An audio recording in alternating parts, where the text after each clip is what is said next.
Page 224 of The Unfolding is the story of Jade and Jaren LaGore. The deepest longing of my heart ever was for my father to be saved. You know, more than anything as a wife, more than anything as a mother, it was for my dad to know Jesus. If you're waiting for someone you love to be saved, keep believing and keep praying. It does happen. God's story has been unfolding. Since the beginning of time. He invites you to be a part of it. Wow. Another page in The Unfolding. Maybe there's something you've been hoping and praying for a long time. When you wait for something for years, it's hard not to be discouraged. Well, if that's you, I am really glad that you're listening today. Hi, I'm Meredith Foster. The band Jaren is fronted by two sisters, Jaren LaGore, lead singer, guitarist, songwriter, and Jade LaGore, who sings and plays electric violin like you would not believe. These super talented young women started playing instruments before they started school. So now they're 19 and 20 years old, and they have an unusual clarity about what God is calling them to do, to play music that brings wandering hearts to Him. That's their heart, that's their prayer, and it's a prayer their mom, Sonia, had been praying for decades. You know, first I'll say just me even simply sharing my story is a huge part of this faith conversation. I don't really share it often, not for any reason, just because I kind of keep my head down and do the work. But about 5 years ago, it was clear that God started to say and whisper, like, there's going to be a season when you start sharing all the work that I've done in your life. And it was just really clear that there's going to be more of this. So I've just been open to when those opportunities or nudges come. So I supposedly was born in Busan, South Korea, and I was adopted when I was 3 years old. When I was about 2 years old, I was found potentially at a department store or something like that, and I was found by a police officer, and they could not locate my parents, and so then I was sent to an orphanage. I was at the orphanage because I was so young and I didn't know, anything or who I was. They gave me a name there, which was So Young Kim at the time. And they did tests on my bones and my teeth and my development. And so they gave me a birthday. I celebrated my birthday yesterday. This is kind of silly, but just, we don't know the exact birthday of Jesus, but we choose a day to celebrate it. That really resonates with me. So it's not a bad or wrong thing. It's like, yes, we want to celebrate this special day. And so I have a special day, but it was given to me. So I don't really know when I was born. And I kind of joke that maybe I'm a lot younger, maybe I'm a lot older. And then when I was 3 years old, I was adopted by a family from Flint, Michigan. My parents had 3 biological sons of their own, who the girls like to say were wild and crazy, and I agree. They still are. They're lovely. They were so good to me growing up, my brothers and my parents, but just very protective and loving, and just we were very close. So my parents had 3 sons. They adopted me when I was 3, and I was welcomed into the family. So where did faith enter the picture for you? Yes. So my parents were just probably a typical Midwestern family. My father was an inner city police officer. My mom was an inner city teacher. And my mom was in the church, and she took all of us kids, us 4 kids, 2 to 3 times a week by herself consistently for my entire upbringing. And my father was very against church and really very against Jesus. Just we live in a broken world. He had a broken upbringing, and he got to see a lot of the brokenness in his job. And so he got to see a lot of hypocriticalness. He got to see a lot of pastors doing things that they shouldn't be doing. And so that really just skewed his vision of Jesus and faith. And so that was anti-Jesus. So I kind of always felt like I had an angel on one shoulder growing up and the devil on the other. And just I had both sides always growing up, of a Jesus way and then a very worldly way. When I was 12 years old, I accepted Jesus. And my eldest brother at the time, he baptized me. And so that was really special. So fast forward today, you have 2 lovely daughters. Can you tell us a little bit about how that came about? You got married. Yes. So when I was 18, I actually fell madly in love, and my husband and I eloped. And the 2 of us ran off and crossed the state border and got married in a courthouse, and we eloped. which of course, comes with a lot of things with the family and different pieces, but they were, very good and gracious and a lot of forgiveness after that. But we did run off and elope. And God's just been so good to us. And so we put ourselves through college, got my first big girl job, bought a house, and found out I was pregnant all within 1 week. Oh my goodness. We thought we were going to go to a big city and do, all the things that young people in love do. So God had other plans. 4 years later, he gifted us with Jaren. It is true that my husband, Joel, he did say, hey, what do you think about the name Jaren? And I said, okay. And he's like, I just kind of put it together and made it up. And I was like, sure, sounds great. And now there's actually a lot of Jarens these days. But back then there was none. And we had never heard of it. We knew nothing about it. We still, for many, many years, knew nothing. We just thought it was, Joel made up this name, Jaren. And Joel, Jaren, and Jade, they all have the same initials, JPL. So it's Jaren Page LaGore, and we just went with it. No big deal. And then when Jaren was about 12-ish, and maybe she can share some of that story, we found out actually what the Hebrew meaning. So you had Jaren first, and then when did Jade come along? 18 months later, surprise again. Another lovely gift and surprise. So Jaren, your firstborn. You sometimes stereotypically driven, have an idea about what you want to do. Were you that type of yes. kid? You were. All right. I would say I fit that stereotype. Yeah. Okay. Yeah, for sure. So growing up, my parents were heavily involved in the church, and my mom and dad took me to Sunday school every single week, and they were actually my Sunday school teachers. And then we also had church and VBS and Wednesday nights, and my grandparents would take me to their churches as well throughout.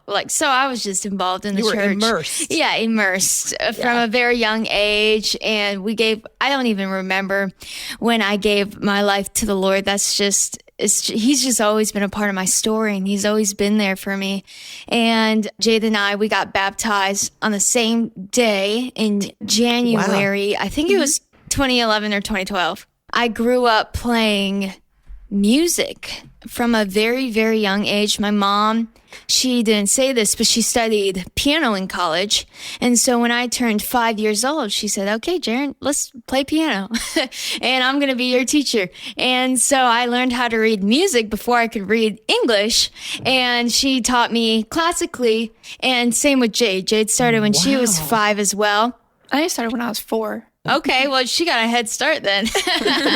And I just have these vivid memories of my mom having these music flashcards and pitting me and Jade against each other, and whoever would answer the flashcard first, we would get an M&M. I would never get the M&M. Little 4-year-old me was like, no.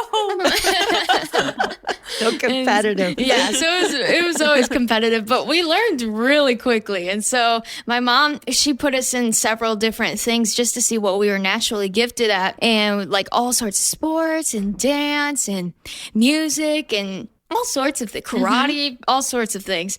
And music was by far what we were gifted at, just naturally. And then so we heavily were involved with music, but also sports too, because we were not as gifted at sports, but my dad loved sports. They wanted to teach us, our parents wanted to teach us the value of doing something you aren't good at and getting good at it through hard work. And so you can apply that to every single area of your life. Yes. Including the parts where you are naturally gifted in. And so you can just excel even more for God's glory, So grew up playing piano, learned guitar at the age of 6, started songwriting at the age of 7. Yeah, my mom played piano. My dad played guitar by ear, and he songwrote a little bit and helped me songwrite my very first song. We co-wrote it together, and I got to play it. Do you remember what it was or anything? Believe Until I Get Home. And it was about going home to be with the Father. I don't know why. Well, you played it I played it at great-grandma's funeral. Yeah. Yes. So that's why it was about going home to heaven. And I'm sorry, you were 7 when you started writing? Yeah. Yes. You were naturally gifted. I just kept writing, and I haven't stopped since. Well, when did you know that that's what you wanted to do for a career? So when I was 13 years old, I went to a winter retreat with my church. called Spring Hill. We're from Michigan, so it was just like huge, like tubing, sledding down huge hills, and we would have like church at night and do like worship. And I believe I was in 7th grade at the time, just went into middle school.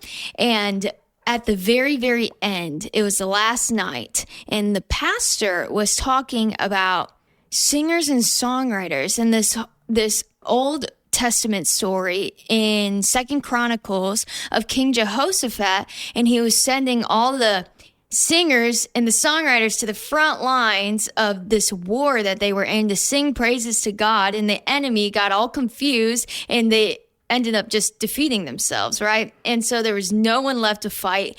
And the Israelites at the time, they were praising God, of course, because they were about to be defeated by this huge army, and God did that work for them. And so this pastor was talking specifically about how powerful music is and worship is.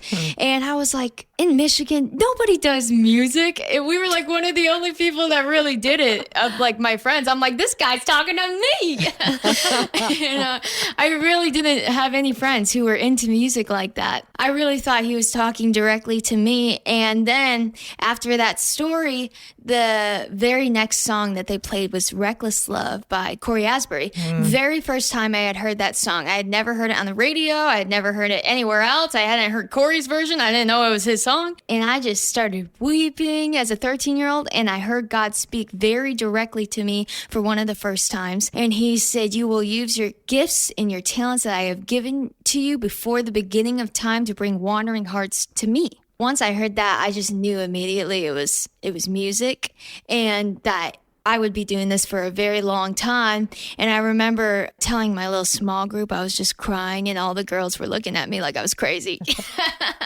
But for me, it was a very marking moment. Do you remember that, Sonia? Do you remember what she said? Oh, absolutely. Yes. Yep. She came home. She was so pumped, so excited. And still weepy and teary, and just, shared what God told her and that she heard so clearly. And she journaled it all and documented it, and just, I think it went back to that. She's gone back to that a few times in her life, of just like, it was a pivotal moment. Jade, for you, what was faith like? Was it similar to Jaren? Yeah. And did you have a sense, you both were doing music, did you have a sense about what you wanted to do? Yes, my faith journey is very similar to Jaren's. We both grew up in the church. I mean, we both got baptized together. That was so fun. I still remember that moment, and we were like in all black, and we were like so skinny and small, and we were like, and we were just so excited. And there was one other girl who was there with us. It was a good day. I also don't remember like one pivotal day where it was like, yes, this is the day that I like said the prayer and like gave my life fully to the Lord, because he was just always in my life and part of my story. And so it was just constantly been like a growing journey of growing in the faith and continuing to just realize more and more how much I need Jesus in my life, just like we all do. And sometimes we learn that the easy way, sometimes we learn that the hard way, but it's just been a journey and a growing process over time. So that's more the faith side. But then I also started music very young, like my sister, and our parents put us into everything. And so I started violin when I was 6 years old, and I was with a teacher who was in my small town in Flushing. And so I was with her for about 6 years. And then at the age of 12, I joined the University of Michigan's like prep academy for their strings program, which was, a big step up. And so it was a lot more commitment. And it was like we had to drive an hour every week to go get lessons. That was the next step of commitment for me. And so around that same time frame, when I was like 12, 13, 14, I decided that I wanted to become a solo classical violinist, because to be able to become that, you do have to decide from a very young age, because you have to practice a lot. I went through a season during that time where I practiced 2 to 4 hours every day, being a young squirt, Yes. going through middle school and whatnot. And still trying to balance like school and friends and all that. And I also did sports in school and basketball and volleyball. And You were busy. yeah, I've always been quite a busy kid. And Yeah, our parents have kept us nice and busy, which they say is a good parenting tactic to keep your kids out of trouble. And we never really got into trouble. It's so true. It's true. It worked well. So Wow. So your desire was to be a professional classical violinist. That was what you want to do. And did you love and enjoy practicing and working toward that? I enjoyed the idea of becoming a classical violinist, but I did not enjoy practicing. Okay. Just because I didn't like being alone. Yeah. And practicing consisted of just sitting alone for hours on end in a room by yourself with just you, your violin, and the sheet music.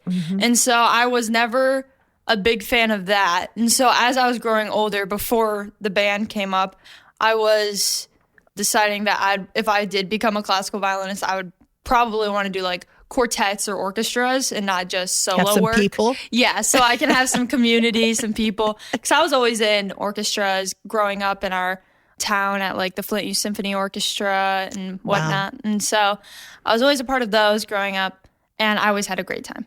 That was originally what I planned to do. We did end up joining a conservatory in Franklin, Tennessee, still living in Michigan. And so this is a huge commitment for our family, but also our parents too, having to drive us back and forth every other weekend for 4 or 5 years.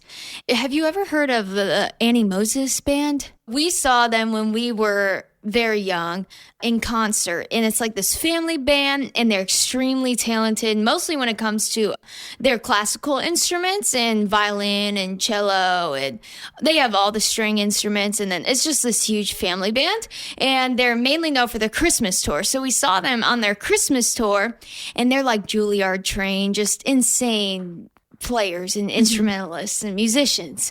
And for some reason, my mom felt like we were going to be a part of something that they were doing in the future. And at the time, Jade was maybe like 7 or 8. Yeah, and I had just started violin. And I was 9 or 10. And we had so many music teachers in Michigan. I probably went through like 50 different music teachers. The ones I really loved either quit or decided to go back to school. And so we never found a really amazing fit for me specifically, playing guitar, piano, songwriting, singing, performing. So we decided to go to the Annie Moses Summer Music Festival that they had once we were like of age, and going to Franklin. That was our first time in Franklin, and we just fell in love with everything that they did. And they're very, very faith-based and all about playing music excellently unto the Lord and skillfully unto the Lord. Just very amazing musicians, and they push you very hard for God's glory. And it was just a really wonderful time, and we made some awesome friends that were very like-minded. And after that summer music festival, we fell in love with it so much so that we decided to join their school, that we would travel back and forth every other week. And we would get out of school early, and everyone would be like, okay, there's Jaren and Jade. They're going to Tennessee again, and bye. See you on Monday, maybe.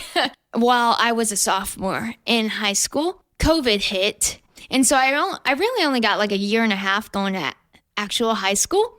And I decided that I wanted to move to Nashville, and that I was going to finish school early and be online because everybody was online. I wasn't really missing out. I decided to do an online school called Gear Up Academy that my uncle actually ran.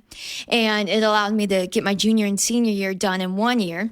At the age of 17, I moved to Nashville, which was crazy because I was so young, and looking back, I'm like, wow, that's crazy that my parents trusted me so much. I was still a part of the conservatory. Yes. So it wasn't like a college type thing where you just like drop them off and you'd see them only at Christmas and stuff. We still saw her like monthly, often every other weekend. So. Yeah, because they were still traveling back and forth. There's still a lot of seeing each other. So I came to Nashville, and with that message from God in my mind from when I was 13 years old at that winter retreat, that I was going to bring wandering hearts to Christ and through my music. And I'm like, great, God.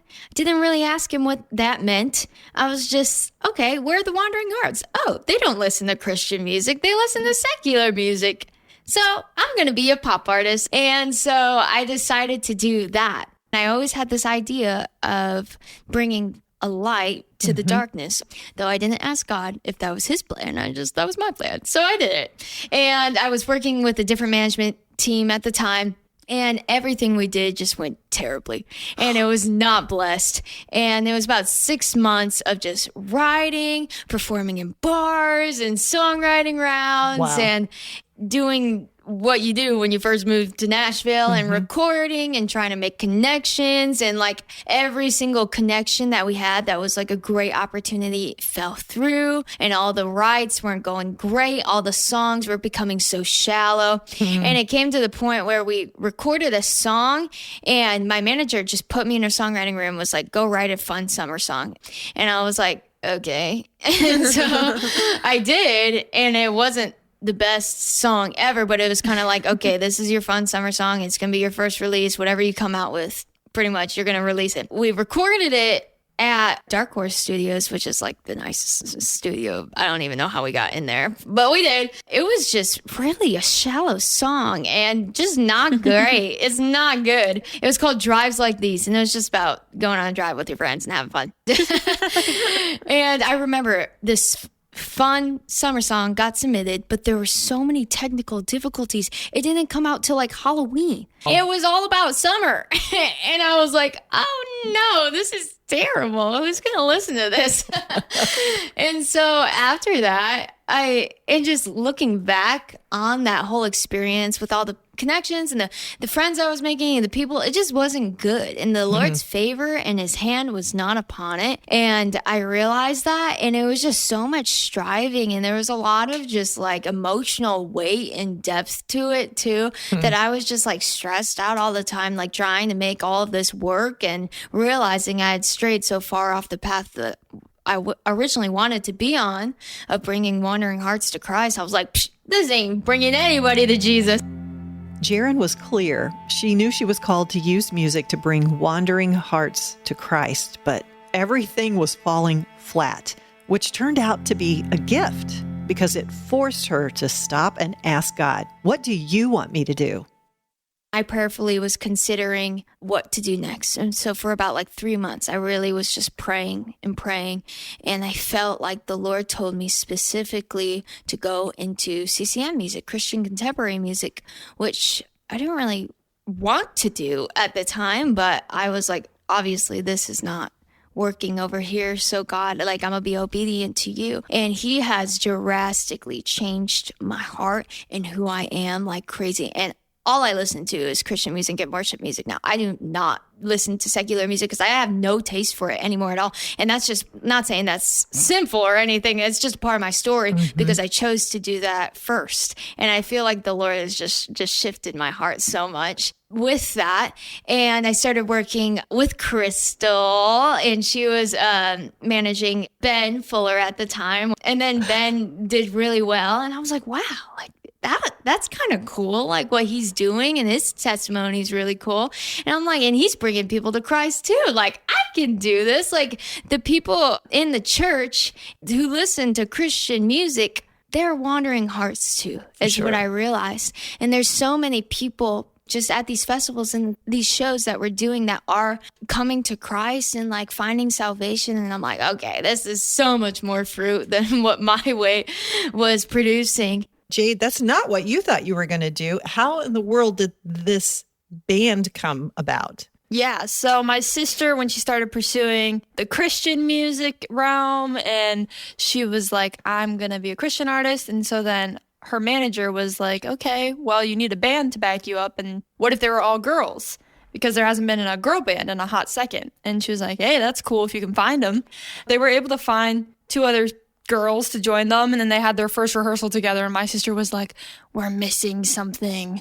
And I was like in my room probably practicing my violin. Yeah. And so then my sister asked me, oh, like, Jade, do you want to be a part of this band that I'm putting together? And I was like, no. I was like, thank you for asking. I'm flattered, but no.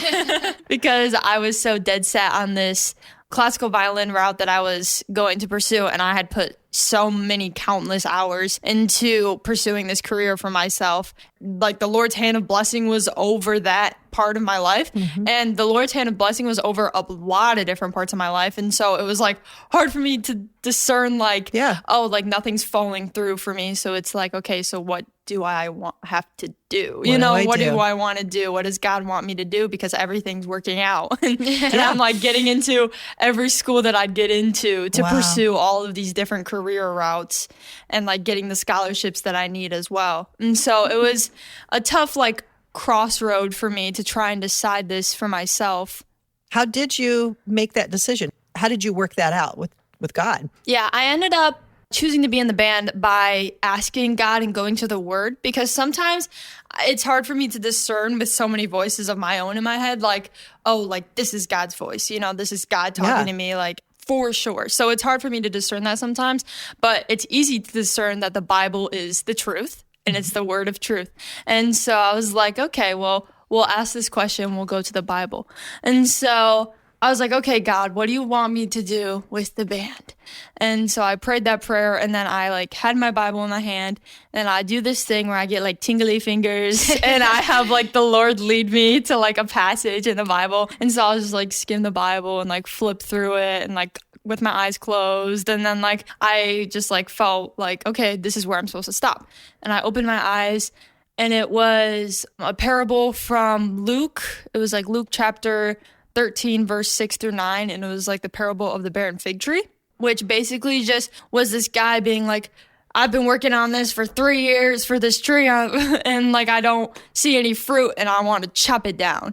He's like, I'm going to cut this tree off and I don't want to do it. And then the master was like, no, like wait 1 year and give it the fertilization it needs, like give it the time it needs. Wait a year, and if there's fruit, then you can keep the tree and you can see that like this was the right way to go. But if there isn't, then you can chop it off. And I was like, okay, so this is what I'm supposed to do. I'm supposed to join the band for a year. If there's fruit, then that means it was the right decision to go with. And if there isn't, I would still have enough time to go back to my classical violin route and I could just chop it off. And so that's what I did. I joined the band, and it's been going pretty good ever since. How long ago was that you joined the band? 2 years ago? Like 2.5.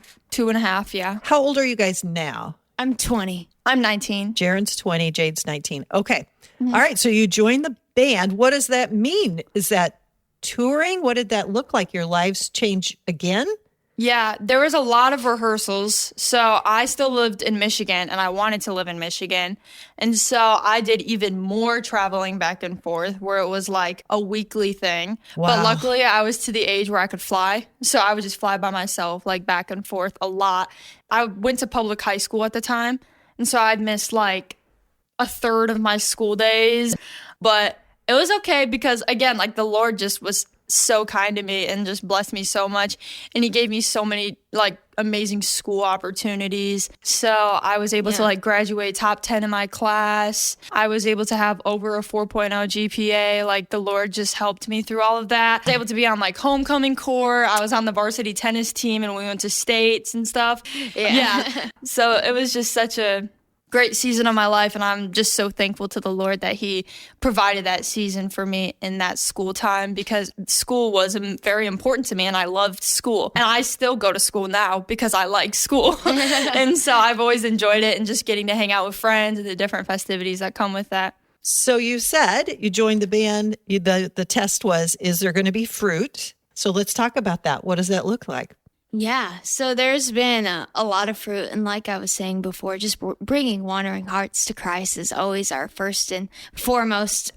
It's our goal as the band to glorify him with our singing and worship him, but bring people into the kingdom. And I think that's why we've chosen, like, our music sounds a little bit different. We're trying to gear it towards our generation specifically and bringing people who may not know Jesus.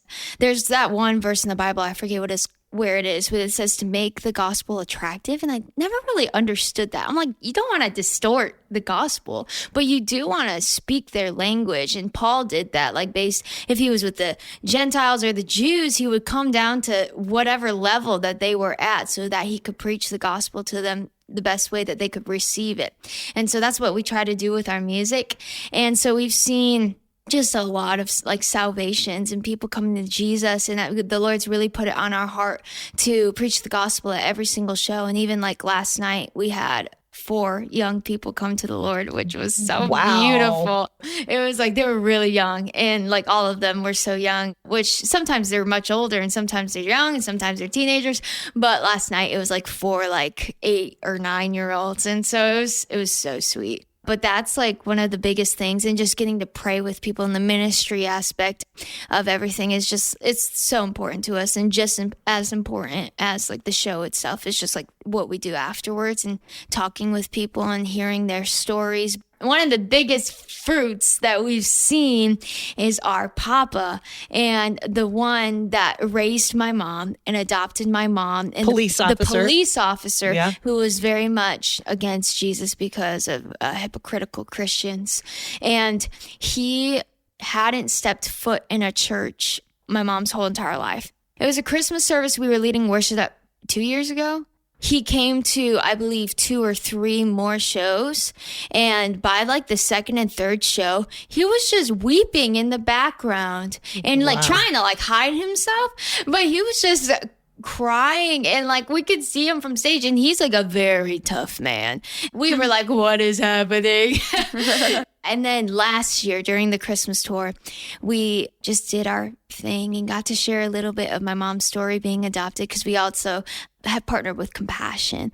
I asked the Holy Spirit, I was like, Holy Spirit, do you want me to talk to my papa like individually, like specifically just me and him about like giving his life to the Lord? And I just felt like, no, like he's going to do that work. And so I didn't. I just did my thing at the show, and we were going to see him at the Hartley Christmas party. We were actually at a different Christmas party with the other side of the family, and we got a text from my grandma, Papa just got baptized. And we were like, what? Wait, what do you mean Papa just got baptized? He's what, like 75 years old? Like, what in the world is happening? And then we immediately left that party, and we went to my grandparents' house, and we all just were weeping so much. It was like an answered prayer that we've been praying our whole entire lives, that my mom specifically had been praying her whole entire life for Papa to be saved. We were like, Papa, this is the best decision you could ever make in your whole entire life. We said a year ago, if this band is just to bring Papa to the Lord, then it would all be worth it. And it happened so much faster than we had thought it was going to happen. And of course, I don't believe it was just like the band and its music. I believe that there was so many other things throughout his life and throughout that season, because 2 of our other cousins in that family got baptized around the same exact time. And so it was just, the Lord was just like moving throughout the family so just powerfully. And it was just so beautiful to see. Would you have ever thought when you were 13 and God was talking to you about bringing wandering hearts, would you have ever thought that one of those wandering hearts might be your Papa? Honestly, no. But when I was probably 15 years old, I was in Tennessee, and I was at this event called Wilco, and it was for high school students, and it was just a huge worship night. So we were there and just all worshiping the Lord, and I just was crying so hard because I felt specifically God say to me when I was 15 that Papa was going to be saved, and that it was going to have a lot to do with our family and me and Jade and the music. I had just hung on to that promise. And at the time, Wilco, that organization is called Jesus Mission. I had no clue who they were. I just went on a worship night. Fast forward 4 years, I am now on that team. And they're my closest friends. The people who led that night are some of my closest friends now, which is crazy. One thing was my father has always been a wonderful man and is a wonderful man. And so as a wonderful grandparent does, they love and support their grandchildren. And so he, not really realizing, but then he was going to support Jaren and Jade at these shows, and he was stepping into church after church after church, and he kept hearing the gospel and then kept hearing different pastors and preachers and testimonies. And you could just see over the course of the year his hardened heart soften, and just the soil in his heart was being tilled up, and you could just see it, like physically see it in the energy around him, and it was just so amazing.